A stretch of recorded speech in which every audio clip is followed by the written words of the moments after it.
ఉత్తరాంధ్ర నుండి లక్షలాది మంది వలసలు వెళుతున్నారా? 90% నదీ జలాలు వృధాగా సముద్రంలో కలుస్తున్నా ప్రభుత్వాలు ఉత్తరాంధ్ర రైతాంగాన్ని నిర్లక్ష్యం చేస్తున్నాయా? ఉత్తరాంధ్రలో 2 లక్షల మంది మత్స్యకారులు ఏప్రిల్ రాగానే ఒడిశా, తమిళనాడు, కేరళ, కర్ణాటక, మహారాష్ట్ర, గుజరాత్లకు వలస పోతున్నారా? శ్రీకాకుళం, విజయనగరం జిల్లాలకు కేంద్రం కేటాయిస్తున్న ప్రత్యేక నిధులను రాష్ట్ర ప్రభుత్వం దారి మళ్లిస్తోందా? లక్షలాది మంది భవన నిర్మాణ కార్మికులు కుటుంబాలకు దూరంగా విదేశాలకు వలసపోతున్నారా? కొత్త పరిశ్రమలు రాక ఉన్న పరిశ్రమలు మూతపడి విశాఖ ఫార్మా కంపెనీల్లో స్థానికులకు అవకాశాలు లేకపోవడంతో ఉత్తరాంధ్ర యువత వలసపోతున్నారా? భారతదేశంలో 30,000 మందికి, ఉత్తరాంధ్రలో 5,000 మందికి ఉద్యోగాలు ఇచ్చిన గేదెల శ్రీనుబాబు రాజకీయ రంగప్రవేశం చేస్తున్నారా?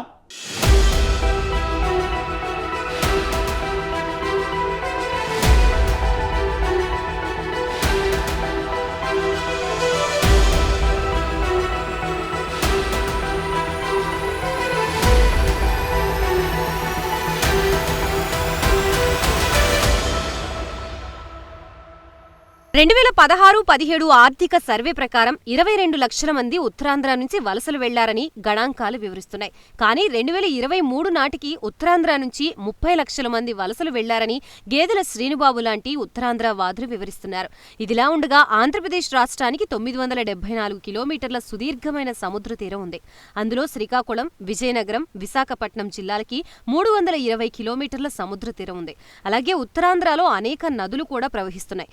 దాంతో ఉత్తరాంధ్ర ప్రాంతంలో దాదాపు 2 లక్షల కుటుంబాలు చేపల వేటపై ఆధారపడి జీవిస్తున్నాయని తెలుస్తోంది. అయితే ఇక్కడ చేపలు పట్టేందుకు సరైన వసతులు లేక ఏప్రిల్ రాగానే చాలా మంది మత్స్యకారులు ఒడిశా, తమిళనాడు, కేరళ, కర్ణాటక, మహారాష్ట్ర, గుజరాత్లకు వలస వెళ్లిపోతున్నారు. మత్స్యకారులే కాకుండా చాలా కులాల వారు ఇలానే వలస వెళుతున్నారు.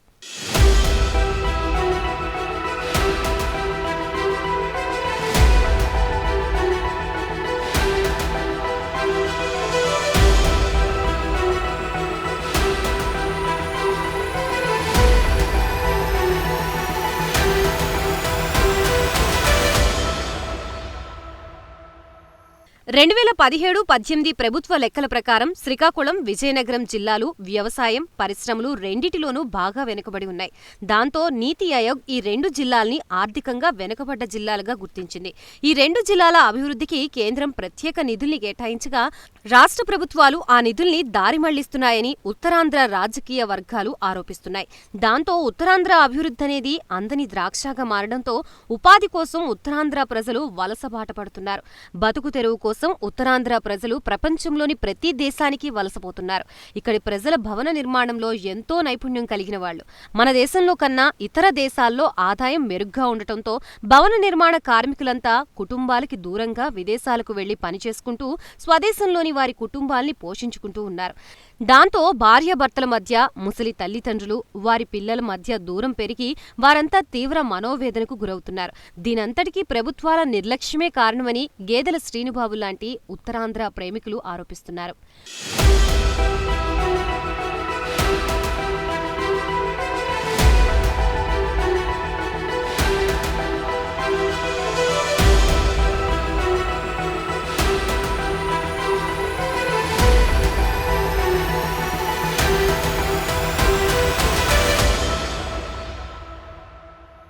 ఉత్తరాంధ్రలో ఉపాధి లేక వృద్ధుల్ని ఇంటికి కాపలా పెట్టి ఉపాధి కోసం భార్య పిల్లలతో వలసలు వెడుతున్నారని, వీరికి స్థానికంగా ఉపాధి అవకాశాలు కల్పించి వలసలు నివారించాలని లోక్సత్తా నాయకులు బీశెట్టి బాబ్జీ డిమాండ్ చేస్తున్నారు.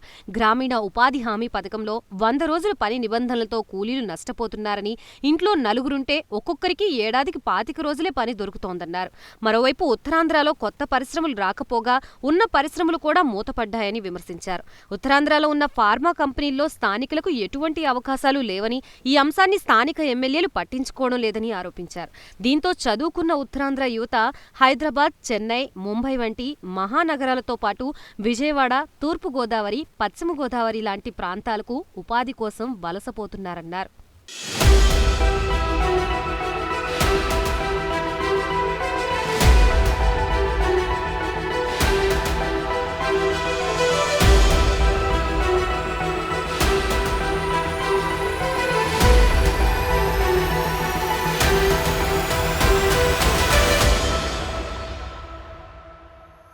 ఇదిలా ఉండగా 2 ఏళ్ల క్రితం ఉత్తరాంధ్ర ప్రాజెక్టులను సందర్శించిన బీజేపీ నేతలు ఉత్తరాంధ్రలో అనేక మంచి ప్రాజెక్టులున్నా వాటి నిర్వహణ గాలికి వదిలేశారని ఆరోపించారు. 100 ఏళ్ల నాటి తోటపల్లి ప్రాజెక్టు నిర్వహణ కోసం నిధులు ఇవ్వకపోవడంతో గేట్లు పనిచేయడం లేదని విమర్శించారు.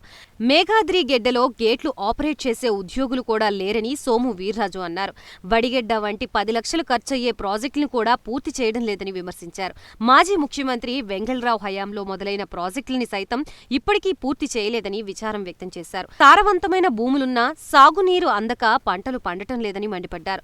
ప్రభుత్వ నిర్లక్ష్యంతో పంటలు లేక పనులు లేక లక్షలాది ఉత్తరాంధ్ర ప్రజలు పొట్టకూటి కోసం వలసపోతున్నారని బీజేపీ నేతలు ధ్వజమెత్తారు. మరోవైపు జగన్ సర్కార్ ప్రభుత్వ సంస్థల్ని, షుగర్ ఫ్యాక్టరీల్ని మూసేసి కొన్ని సంస్థల్ని ప్రైవేటీపరం చేయడంతో ఉత్తరాంధ్ర ప్రజలు ఉపాధి కోల్పోయి వలసలు వెళుతున్నారని ఆరోపించారు.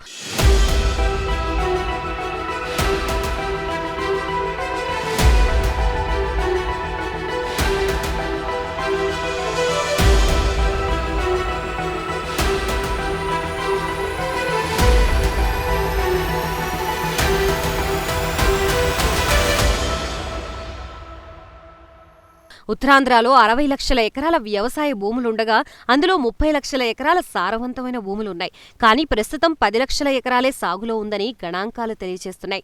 మరోవైపు ఉత్తరాంధ్రలో 200 టీఎంసీల నదీ జలాలు అందుబాటులో ఉండగా వాటిలో కేవలం 20 టీఎంసీల నీటిని మాత్రమే వ్యవసాయానికి వినియోగించగలుగుతున్నారు. మిగిలిన 180 టీఎంసీల నదీ జలాలు నిరుపయోగంగా సముద్రంలో కలిసిపోతున్నాయి. ఫలితంగా పంట పొలాలకి నీరందక రైతులు తీవ్రంగా నష్టపోతున్నారు. దాంతో ఉత్తరాంధ్ర రైతులు వ్యవసాయాన్ని వదిలేసి ఇతర జిల్లాలకు, రాష్ట్రాలకి వలస వెళ్లి కూలీలుగా బతకాల్సిన దయనీయ పరిస్థితులు నెలకొన్నాయి. కేవలం ప్రభుత్వాల నిర్లక్ష్యం కారణంగానే 90% నదీ జలాలు వృధాగా సముద్రంలో కలుస్తున్నాయని, మరోవైపు రైతుల వలసలతో పొలాలు బీడుబారుతున్నాయని గేదెల శ్రీనుబాబు లాంటి ఉత్తరాంధ్ర మేధావులు తీవ్రంగా విమర్శిస్తున్నారు.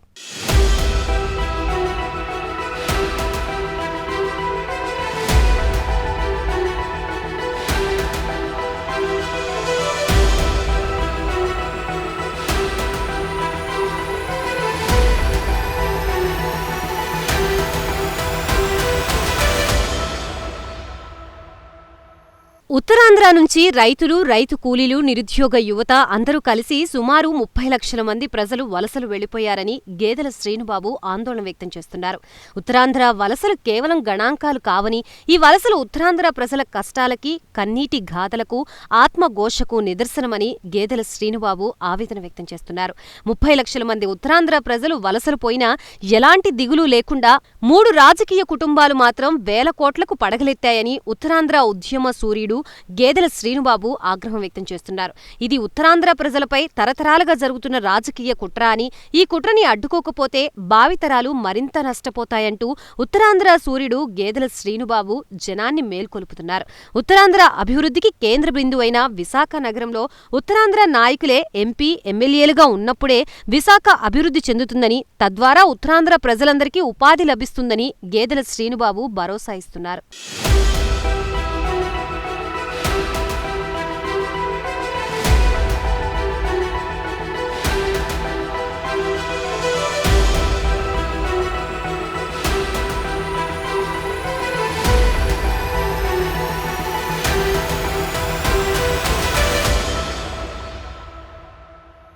మరోవైపు ఉత్తరాంధ్ర రైతుల కష్టాల్ని చూసి చలించిపోయిన గేదెల శ్రీనుబాబు వృధాగా సముద్రం పాలవుతున్న నీటి వనరుల్ని ఒడిసిపట్టేందుకు నీటిపారుదల రంగానికి చెందిన నిపుణులతో కలిసి సుదీర్ఘంగా అధ్యయనం చేశారు. నదీ జలాల పరిరక్షణ కోసం, నదుల అనుసంధాన ప్రాజెక్టులకు, సమర్థమైన నీటిపారుదల నిర్వహణ కోసం గేదెల శ్రీనుబాబు తన వంతు సహాయ సహకారాలు అందించారు. అలాగే రైతులు పండించిన పంటలకి సరైన గిట్టుబాటు ధరలు లభించేందుకు రైతులకు, రైతు బిడ్డలకు డిజిటల్ మార్కెటింగ్ గురించి అవగాహన కార్యక్రమాల్ని నిర్వహించారు. డిజిటల్ మార్కెటింగ్ ద్వారా రైతులు పంటలకి మంచి గిట్టుబాటు ధరలు లభించడమే కాకుండా విద్యావంతమైన రైతుల బిడ్డలు వ్యవసాయ ఉత్పత్తుల్ని మార్కెటింగ్ చేసే వ్యాపారులుగా అభివృద్ధి చెందవచ్చని యువతని చైతన్యపరుస్తున్నారు. అలాగే దేశంలోని రైతులందరికీ మేలు చేసేందుకు యూరోపియన్ బిజినెస్ అండ్ టెక్నాలజీ సెంటర్ని ప్రారంభించి ఆధునిక ఐరోపా సాంకేతిక నైపుణ్యాల ద్వారా దేశంలో వ్యవసాయ ఉత్పత్తులు, ఎగుమతుల నాణ్యతని పెంచేందుకు గేదెల శ్రీనుబాబు గణనీయంగా కృషి చేస్తున్నారు.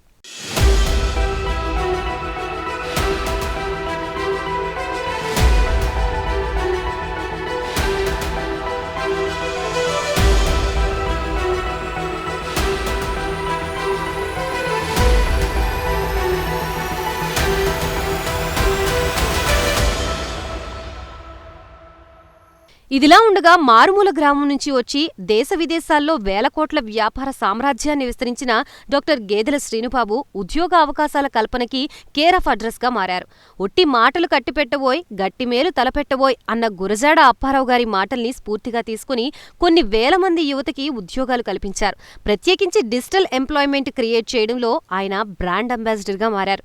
పల్సస్ గ్రూప్ భారతదేశం మొత్తం మీద ఇప్పటివరకు దాదాపు 30,000 ఉద్యోగాల్ని సృష్టించింది. ప్రత్యక్షంగా వేల మందికి, పరోక్షంగా లక్షల మందికి ఆయన ఉపాధి కల్పించారు. ఆంధ్రప్రదేశ్లో 2019 నుండి 2024 వరకు అత్యధిక ఉద్యోగాలు కల్పించిన సంస్థగా పల్సస్ గ్రూప్ గుర్తింపు పొందింది. అలాగే తెలుగు విద్యార్థులు ఉన్నత విద్యలో పోటీ పడాలని, తెలుగు వాళ్లు వ్యాపారవేత్తలుగా ఎదగాలని 2 తెలుగు రాష్ట్రాల ప్రజల్ని గేదెల శ్రీనుబాబు చైతన్యపరుస్తున్నారు.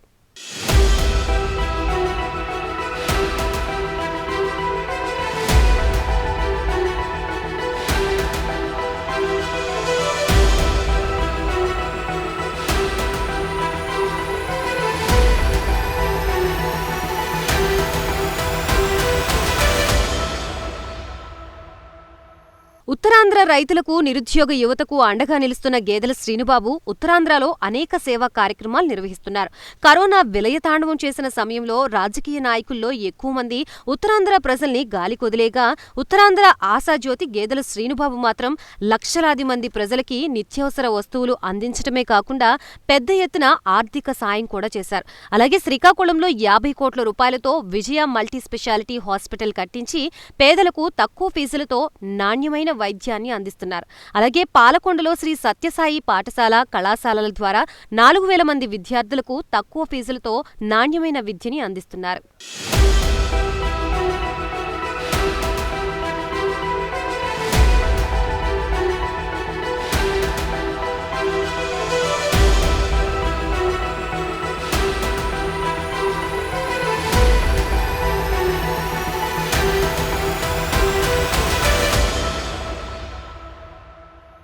అదేవిధంగా ఉత్తరాంధ్రలో 65% పైగా ఉన్న బీసీ వర్గాల సమస్యలపైన పోరాడుతున్నారు. తెలంగాణ ఏర్పడిన తర్వాత ఆంధ్రప్రదేశ్ రాష్ట్రం నుంచి తెలంగాణకి వలస వెళ్లిన దాదాపు 30 లక్షల మంది బీసీలకు కేసీఆర్ ప్రభుత్వం తెలంగాణలో బీసీ రిజర్వేషన్ ని రద్దు చేసింది.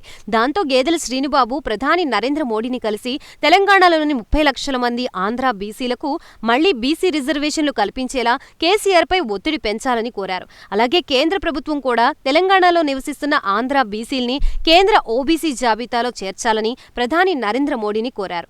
గేదెల శ్రీనుబాబు విన్నపాన్ని పరిశీలించి సమస్య పరిష్కారానికి కృషి చేస్తామని ప్రధాని హామీ ఇచ్చినట్లు రాజకీయ వర్గాల సమాచారం.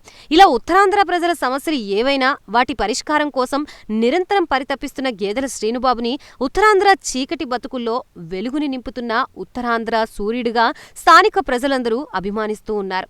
ఇలాంటి నిస్వార్థ సేవకుడే తమ నాయకుడిగా రావాలని ఎదురుచూస్తున్నారు. గేదెల శ్రీనుబాబు కూడా ఉత్తరాంధ్ర ప్రజల బతుకుల్ని మార్చేందుకు ప్రత్యక్ష రాజకీయాల్లోకి రావాలని భావిస్తున్నట్లు రాజకీయ వర్గాల సమాచారం. చూడాలి మరి ఏం జరుగుతుందో.